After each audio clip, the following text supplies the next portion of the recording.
ఆంధ్రప్రదేశ్లో ఉచిత ఇల్లు కోసం ఎదురు చూస్తున్న లబ్ధిదారులకు ప్రభుత్వం కీలక అప్డేట్ విడుదల చేసింది.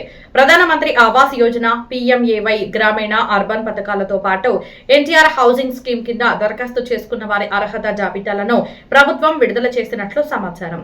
ఫైనల్ లిస్టులో పేరు ఉన్న వారికి ఉచిత ఇల్లు లేదా ఇంటి స్థలం కేటాయించడంతో పాటు ఇప్పటికే సొంత స్థలం ఉన్న లబ్ధిదారులకు ఇల్లు నిర్మించుకునేందుకు కేంద్ర మరియు రాష్ట్ర ప్రభుత్వాల నుంచి కలిపి సుమారు 2,39,000 వరకు ఆర్థిక సహాయం 5 విడతల్లో నేరుగా బ్యాంకు ఖాతాల్లో జమ చేయనున్నారు.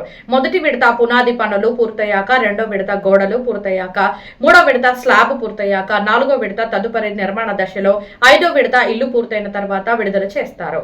అలాగే శ్రీకాకుళం నుంచి శ్రీ సత్యసాయి జిల్లా వరకు అన్ని జిల్లాల వారీగా అర్హుల జాబితాలను ప్రభుత్వం ప్రకటించినట్లు సమాచారం.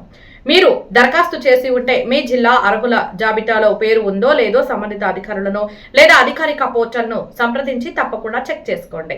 ఈ సమాచారం మీకు ఉపయోగకరంగా అనిపిస్తే వీడియోను లైక్ చేయండి, మీ కుటుంబ సభ్యులు మరియు స్నేహితులతో షేర్ చేయండి. ఇలాంటి ప్రభుత్వ పథకాల తాజా అప్డేట్స్ కోసం DAR ఫోకస్ ఛానల్ ని సబ్స్క్రైబ్ చేసి నోటిఫికేషన్ బెల్ ఆన్ చేసుకోవడం మర్చిపోవద్దు. ధన్యవాదాలు.